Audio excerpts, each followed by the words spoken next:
Orson Welles was a giant of a man in every sense. Big talent, big personality, big achiever. In theatre, radio and films, Welles was one of the 20th century's dominant forces, a flamboyant figure who lived life to the full. Welles' masterpiece was, of course, Citizen Kane, which he directed at the tender age of 26.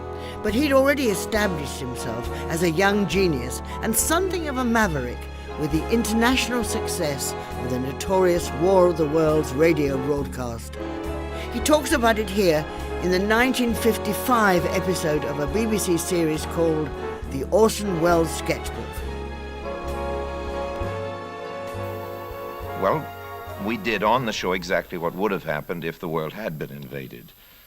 That little music playing and then an announcer coming on and saying, "Excuse me, we interrupt this program to bring you an announcement from Jersey City.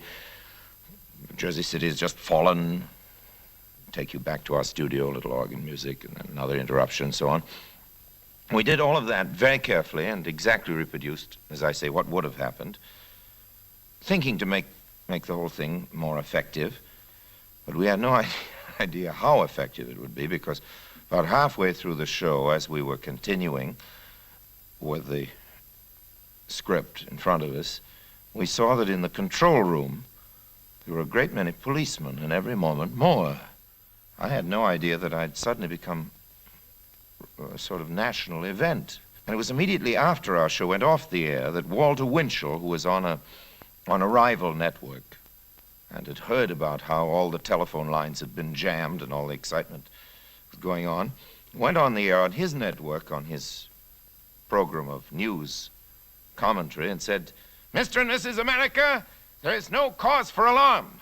America has not fallen. I repeat, America has not fallen." It's only a little while ago that I again ran into some workers, some welfare workers, Quakers and Red Cross people who had been up in the Black Hills of Dakota some 5 or 6 weeks after this broadcast, persuading the people to leave the mountains and go back home because the Martians really hadn't come. And it was some, I think 4 or 5 years later, when I was on the air doing a show, very polite show with a lot of people, choruses, singing, and so on. Well, that's a typical solemn Sunday broadcast on commercial sound radio in America at the time, with full choir and orchestra and everything else. And for some reason at this time, this particular Sunday that I've illustrated, we were doing a patriotic broadcast with excerpts from Walt Whitman and I don't know what else, Norman Cohen, all the rest of it, choirs humming melodically and so on. And I was in the midst of some hymn of praise to the American cornfields or something of the kind, when suddenly a gentleman darted into the radio studio, held up his hand and said, "We interrupt this broadcast to bring you an announcement. Pearl Harbor has just been attacked." Of course, this very serious and terrible news was never believed, not for hours, by anybody in America, because they all said, "Well, there he goes again," really. Rather bad taste. Was funny once, but not a second time. I suppose we had it coming to us because, in fact, we weren't as innocent as we meant to be when we did the Martian broadcast. We were fed up with the way in which everything that came over this new magic box, the radio, was being swallowed. People, you know, do suspect what they read in the newspapers and what people tell them, but when the radio came, and I suppose now television, anything that came through that new machine was believed. So in a way, our broadcast was an assault on the credibility of that machine. We wanted people to understand that they shouldn't take any opinion predigested, and they shouldn't swallow everything that came through the tap, whether it was radio or not. But as I say, it was only a partial experiment. We had no idea the extent of the thing, and I certainly personally had no idea what it would mean to me. As in fact, my life, I'm now going back to the time of the actual broadcast, my life was threatened. There was somebody, as a matter of fact, who kept telephoning about every quarter of an hour saying, You will die on the opening night of your play. As a matter of fact, the opening night of my play was the night after the broadcast. It was a play called Danton's Death that we did in my theater, and which, incidentally, was a horrible flop. And at the end of the play, I had to stand in front of the curtain and deliver a speech in the character of Saint-Just on the subject of something, I think it was the French Revolution. Anyway, I had to be alone in front of the curtain in a blazing white spotlight. And I promise you that I've never been so terrified in my life. I had to come out in front of this audience waiting for the sound of a pistol being cocked, some angry victim of our broadcast shooting at me, deliver this speech. But what actually happened was that as I stood in front of the curtain, there was a little spill from the spotlight. I could see the front row in the audience. There was a man sitting in the front row who looked up at me. As I say, the play was a flop. People didn't like it, and they're probably right. A man who looked up at me as I opened my mouth to speak, raised his hand, looked at his wristwatch, looked at me, went, folded his arms. Well, I assure you that I would rather have been shot. At least that's the way I felt about it. The notoriety that came with War of the Worlds had Hollywood throwing itself at Welles. He was offered a contract guaranteeing him total artistic freedom to make the film of his choice. What he chose was Citizen Kane. Welles co-wrote, produced, and starred in Kane, and his directing broke new ground, changing cinema forever. It wasn't a hit when it came out, but quickly came to be considered one of the great movies, and stories of how it was made continuously fascinate television interviewers and audiences. Is it true that when Citizen Kane was being made, that people actually tried to stop it being made? And is it true that Randolph Hearst, the newspaper tycoon, took it as being an attack on himself and tried to stop it when it was made being shown? To the first part of your question, there was indeed a very definite effort to stop the film during shooting by those elements in the studio who were attempting to seize power, because in those days, studio politics, particularly RKO and indeed many of the big studios in Hollywood, were very much like Central American republics. And there were revolutions and counter-revolutions and every sort of palace intrigue, and there was a big effort to overthrow the then head of the studio, who was taken to be out of his mind because he'd given me this contract, which made the making of these films possible. And stopping me or proving my incompetence would have won their case. Mr. Hearst was quite a bit like Kane, although Kane isn't really founded on Hearst in particular. There are many people sat for it, so to speak. But he was like Kane in that he wouldn't have stooped to such a thing. But he had many hatchet men, editors and representatives of this great network of newspapers all over the country. And to get in good with the chief, there was a good deal of very strong hatchet, including an effort to frame me on a criminal charge, which a policeman was good enough to tell me about. It's sensational and silly and dangerous and gangsterish as that. Was Mr. Hearst's staff absolutely wrong? I mean, when you say that it was based on that kind of man, was he really stronger in your mind than just being that kind of man? Well, let me ask you if you think he was libeled. Well, I don't know him, I see, yes. Well, do you think that the figure of Kane himself is a deeply unsympathetic figure? In No. the Soviet Union, for example, the film has been forbidden general distribution because this important capitalist and newspaper tycoon and anti-social and crypto-fascist figure, etc., to quote all the slogans, is too sympathetic, and for that reason it's not shown, never has been. When you read about Citizen Kane, a lot of the things you read suggest that it was a very big social document, a massive attack on big American institutions of the day. Now, I've always seen it rather as a story, to be honest. Naturally, any story has got its implications, but I've seen it as a story. I'd like to know what your intentions were. Did you mean it as a social document or as a story? I must confess to I must answer this in a way that I loathe. I must admit that it was intended consciously as a sort of social document, as an attack on the acquisitive society, and indeed on acquisition in general. But I didn't think that up and then try to find a story to match the idea. Of course, I think the storyteller's first duty is always to the story. It makes it all the more ironic, doesn't it, that it should have been stopped in the Soviet Union. Yes, but of course it wasn't at all a communist picture or a Marxist picture.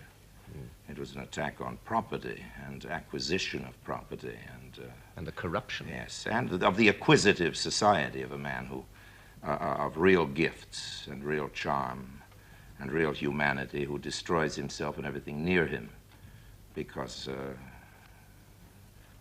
tired old words, mammon and all that really was, Now, when you made this film, you were only 25, weren't you? I mean, everybody knows that you had the most astonishing contract that Hollywood has ever provided. Yes. Ever. Not financially speaking, in terms of authority and Yes. rights. Financially, it wasn't extraordinary in any way at all. It was extraordinary in the control it gave me over my own material. You had total control. Total control, so much so that the rushes, which I perhaps should explain that are the pieces of film that are shown at the end of the day's work, as I'm sure you understand, and are always checked by everybody in the studio, department heads and the bankers and distributors and everything, long before there's a rough cut. But according to the terms of my contract, the rushes couldn't be seen by anyone. And indeed, the film couldn't be seen until it was ready for release. I got that good a contract because I didn't really want to make a film. Well, you better develop that.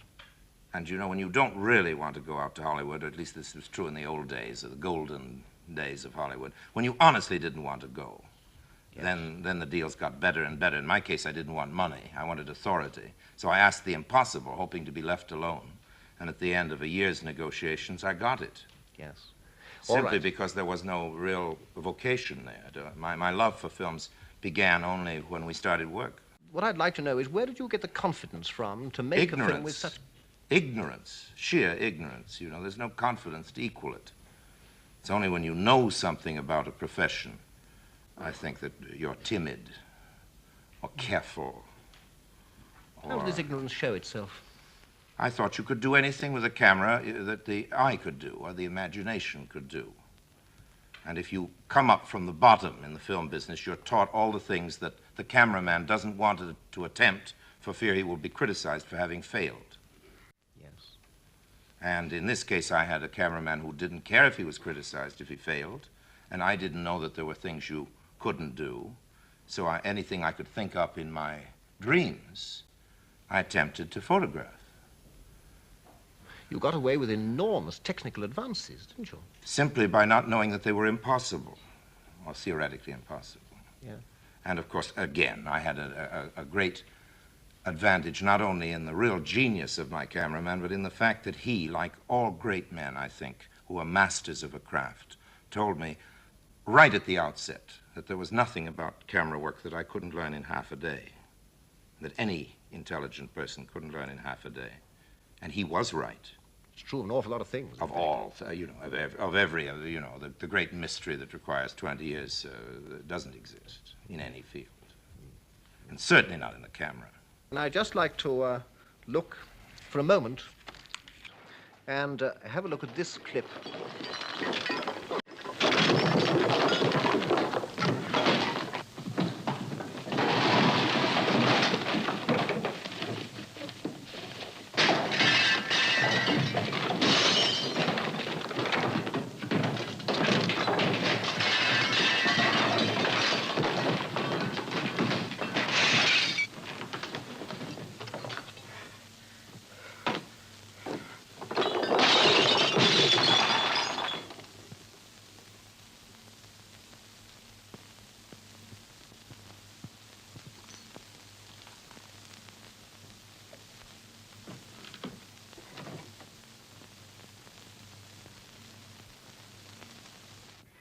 What I'd like to ask you about that, it's rather a technical question in a way.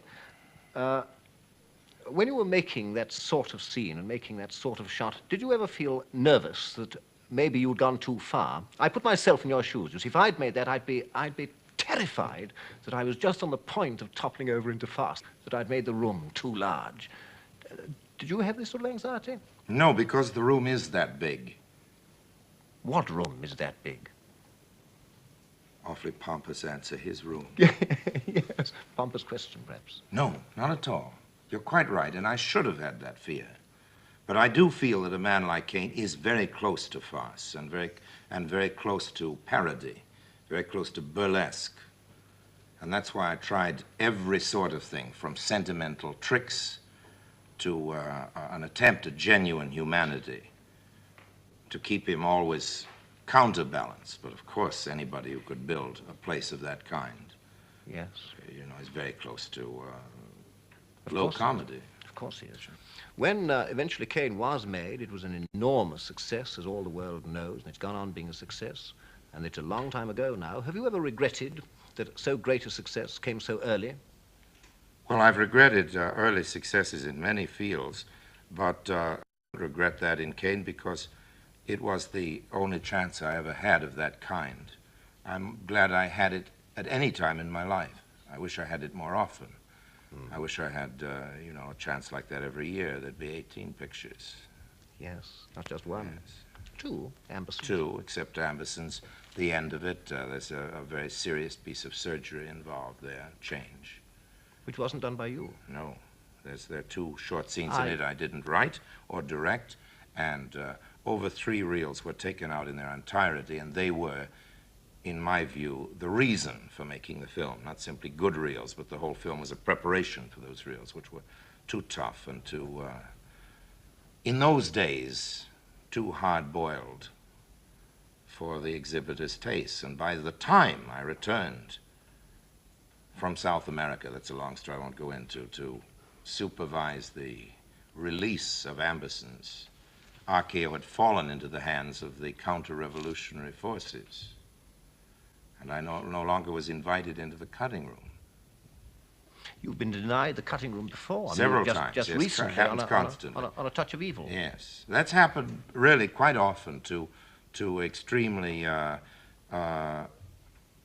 individual filmmakers. I'm not saying it isn't a qualitative thing. It's a style, and there's a certain kind of filmmaker who really wants to make the film entirely on his own. And that sort of fellow is the sworn enemy of the system. So the they're- system is- and yes. the system is at great pains to denigrate such a person. Not only myself, but many people like myself. And that's happened in Russia as well as here, America. It's happened in England. It happens everywhere in varying degrees. Seeing that this sort of thing happens, They rightly regard the artist as the enemy of their profession, you see. what do you think of Hollywood, Orson? I'm not at all against Hollywood. Not at all. It's I think, a remarkable community with a great history and a very entertaining place to work in. The obvious things against it are so obvious, there's really no need to list them over again. Anything you can say about Hollywood is true, good and bad. There's no extreme statement that doesn't apply, I think. I have heard it suggested that Citizen Kane is in some sort of sense autobiographical. The notion that Kane himself is some sort of version of myself, I'd really fail to recognize. Maybe out of blindness, but it seems to me that Kane is everything that I'm not, good and bad. After Citizen Kane and the magnificent Ambersons, Wells fell out with the studios. He directed his estranged wife, Rita Hayworth, in The Lady from Shanghai, but it was a financial disaster. The rest of his career would seem struggle to make the films he felt passionate about, funding his own productions with money earned from acting roles. It was on the 1959 film Ferry to Hong Kong that I got to work with him and found him to be funny, warm, generous, and sometimes difficult. And he was a great storyteller, as he demonstrates here, talking about his childhood with David Frost in 1970. Who had the greatest influence on you, your mother or your father? My mother. She died before my father did. She died when I was 8, but no question about it. She was an absolutely extraordinary woman. She sounds fantastic. She was a imprisoned suffragette Yes, and a crack and rifle shot. pacifist. She was a violent radical, a great concert pianist and beauty. She was one of those And a great crack rifle- shot. Crack shot. Everything, you know. She really was quite super lady. That's incredible. Yeah. And in fact, you were reading fluently when you were 2, according to one. No. Not true? Of course not. No? When I was 3.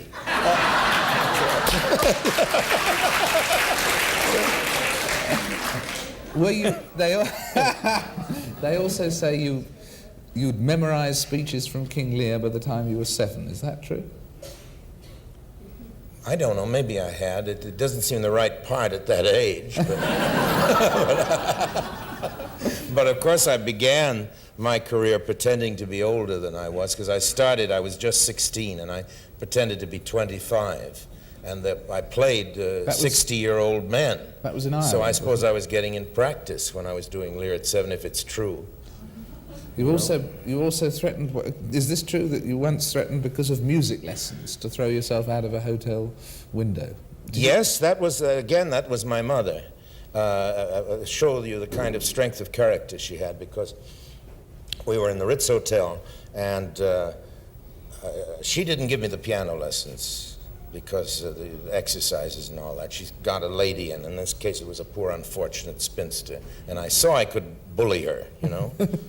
So I said, I don't want to do any more scales, and if you make me do another scale, I'm going to kill myself. And the spinster, you know, really fed me so well on that when another scale was asked for, I went out and there's a balcony. And I climbed over the balcony and stood like this, holding, you see, over the thing. And when you're very young, you don't believe in death. All you see is the people standing around and saying, now we're sorry. You know? Yeah. You know? Oh, we shouldn't have done that to him. You don't think you're going to suffer, they're going to suffer. So I was ready to go, you know. And this poor music teacher ran into my mother, who was in another room, and said, he's out there, he's going to jump, he's going to kill himself. And my mother thought to herself, if I come in and run at him, he might be idiotic enough to jump. So I just heard this voice from the other room which said, well, if he's going to jump, let him jump.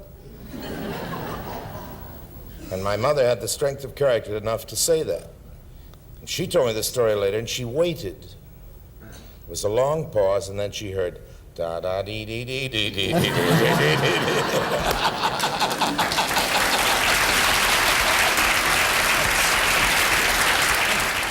And it was in Ireland you first acted, wasn't it? Yes, that was to get out of school.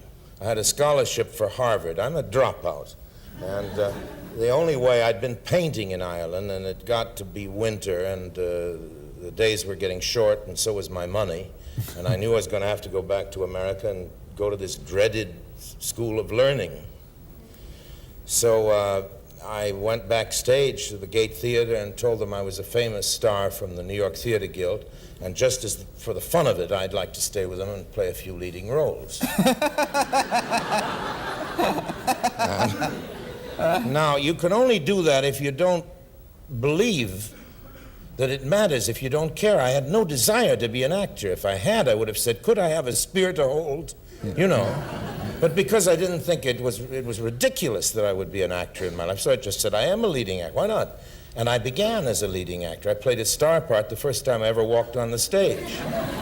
And I have been working my way down ever since. He was joking there, but Wells did have his downs, with films that flopped and a long list of projects that never got off the ground. But he always bounced back. And as new generations of film fans came to his early works for the first time, his reputation grew, a fact he discussed in an interview with Michael Parkinson in 1973. I asked you that question about heroes, actually, because I know to a lot of people that if I asked them that question, they would say that you were their hero. I can't imagine why, but I love hearing it. You love hearing I that, do you? sincerely don't know why. I sincerely can't see how anybody could make a hero of me. But as I've never yet been called it, I must ask you this, and you've been called it many times. You've been called a genius many times. yes, it's just one of those words, you know. It's one of those words. I suppose there have only been 2 or 3 geniuses in this century. We all know who they are, you know. Really? I suppose, yes. What, Einstein and Picasso and somebody in China we haven't heard about, you know. So you don't accept the... Oh, I accept anything I get. But between friends, you know, there aren't many of them. No. And I really wouldn't want to try to edge my way into an elevator that for geniuses only going up, you know. Well, let's go back. You were talking earlier about experts and their idea. I suppose you take your experts, that would be film critics would call themselves experts, one imagine. Now, they've judged a film of yours twice running the best film ever made. Now, how do you... That shows you how crazy experts are. No, I think it shows you how fundamentally sound film criticism is in this day and age. No, I don't. I never talk about critics because there isn't anything to be said about them. If they criticize you, anything you say is sour grapes. And if they like what you do, you should shut up. You know, there's no way of criticizing the critics. Do they ever They're immune. Do they ever wound you? Deeply, yes. I can remember every bad notice I've ever had. Really? I can remember one I got when I was 18 years old in Salt Lake City, when I played Marshbanks with Catherine Cornell, and I was described as a sea calf whining in a basso profundo. And I'm sure it's an absolutely accurate description of that performance, which must have been abominable. But it still goes through my head before I go to sleep at night, along with 1,000 other litanies of the same kind. I have a misfortune, is that it isn't out of modesty. It's, I suppose, some form of masochism. If so, it's the only thing that I'm masochistic about. But I do remember all the bad notices, and I do forget or take not very seriously the good ones. Yes. And the other curious thing is that you genuinely do not like talking about your work in movies at all. No, because it's done. I really don't. You know that. That isn't because we've got cameras on us. My family has never heard me say a word about any picture I've ever made. I just find that very, very curious indeed, because, you know, the number of people I have interviewed, film directors, film actors particularly, I mean, that's all they can talk about. Well, I'm sure they can talk about things, but they like to talk about it. A lot of directors and actors like to run their movies. You know, their idea of a happy night at home is to turn on the projector and see one of their pictures again, you know. And I can't think of anything more horrifying, you know, because you can't change it. Yes. What can you do about it? Yes. There it is, forever. And if you're a writer and you've written a bad chapter, and they're going to bring out another edition, if you're lucky enough of your works, you get to fix up that chapter. Nothing you can do about a movie. There it is, locked in forever. Yes. You know? Yes. But of course, you will talk generally about movies, not your own about the industry. Yes, I'm not as interesting about it as I'd like to be, though, because I don't see enough movies. No. But I was just wondering about the changes that you've seen in the industry since you first started making movies in Hollywood. Have been this most radical. Do you think it's still an industry, Michael? Really an industry? It's not an industry like it used to be, that's for sure. And I wonder if it really was. I think it was I think it always was show business, and that when there were big studios, which still existed when I went to Hollywood, but were in their very last days as golden age big studios, I think they were pretending to be factories, and it was still show business.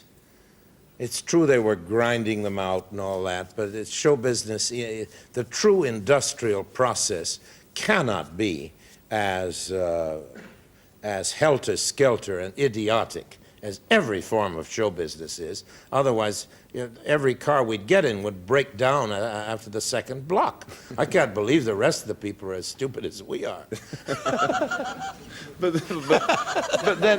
how do you get the product then if it's all as mad as that? I mean, in those days. It sort of happens, you know. Movies are terribly easy to make. It's much harder to put on a play than a movie. Oh, yes. You see, because what's hard to do is to make a very good movie. Yes. A good movie is even easy to make, because if you have a good cameraman, if you have the cast that happens to be right, if you have a story that happens to be vaguely interesting, that is the art form that works in our day and age. So that it would be very hard to write a great play in blank verse today, but I think it was pretty easy in Elizabethan days to write a good verse play. Yes. Not a great one, but a good one. Yes. And it's damn near impossible now because it has nothing to do with our culture. Yes. But somehow a good movie gets itself made even by a lot of second-rate people. Yes. You know? Yeah. A very good one is, of course, another thing. Yes. What about, though, the thing that has changed, of course? I'm sorry, I didn't really answer your question. You You're talking did. about changes. About I went changes. wandering But off. all I really wondered about was that if you look back at those days in Hollywood when you were first operating over there, and it really was the dream factory, Yeah, wasn't it? And this sort of thing. When you look back, I mean, are you nostalgic about those days, or are they were they just comic relief? I loved them. Did you? You know, I thought it was great. You Really? know, so I never belonged to it. You see, when I came, I was this terrible maverick that they all, you know, I was sort of the, you know, 40, 30 years ahead of my time, whatever it is. There was a sort of ghost of a Christmas future. There was the one beatnik, you know, there was this guy with a beard who was going to do it all by himself. You know, I represented the terrible future of what was going to happen to that town.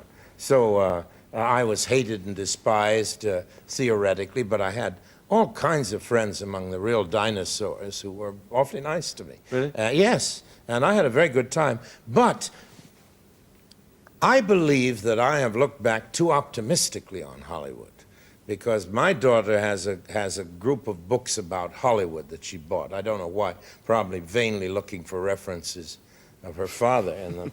And I took to reading them lately, and I realized how many great people that town has destroyed since its earliest beginnings. How almost everybody of merit was destroyed or diminished, and how the few people who were good who survived, what a great minority they were. And I suddenly thought to myself, why do I look so affectionately on that town? It was because it was funny, and it was gay, and it was an old-fashioned circus, and everything that we're nostalgic about. Made it funny and gay when it was really happening. Yes. But really it was a brutal place. Yes. And when I take my own life out of it and see what they did to other people, I see that the story of that town is a dirty one, and its record is bad. One reason Wells survived Hollywood was the magnetic quality he had as a performer. His presence and that rich voice meant he commanded every scene. This was perhaps best demonstrated in one of his most famous roles, Harry Lime in The Third Man, which he discussed in an arena special from 1982.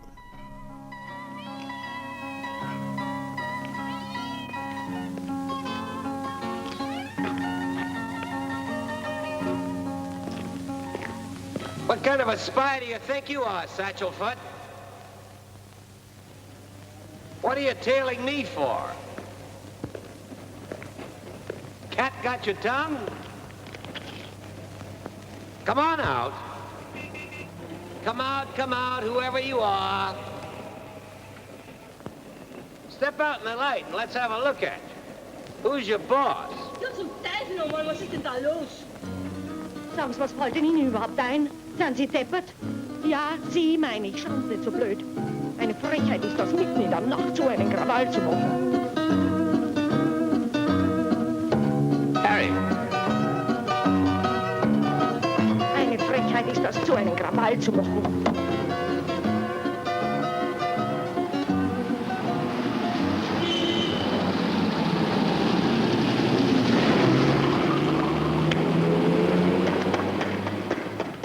Yes, you were saying about it being rare for directors to be very fond of actors and acting, and I was saying that Carol Reed, nobody ever loved acting more than he did, and was passionately interested in his actors and in the process of acting, without the remotest feeling that he was imagining himself in that position or imposing himself. He was the real actor's director. His joy was in your work, not in seeing something of his come to life. He was exceptional in that case. And did he invite your collaboration? Oh, on yes, he Harry invited everybody's collaboration, as I do. That's why I loved working. His style was so much like mine in the respect that he wanted any suggestion he could get.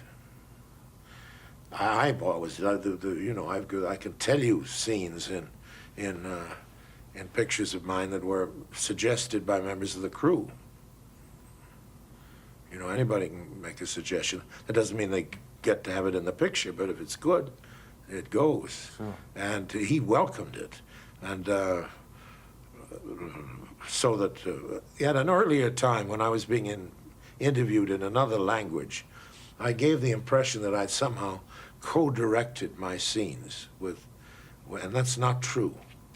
And I never meant to say that or give that impression. I was, however, to a large extent, the author of the dialogue of Harry Lime, including the cuckoo clock and all that kind of stuff. Don't be so gloomy. After all, it's not that awful.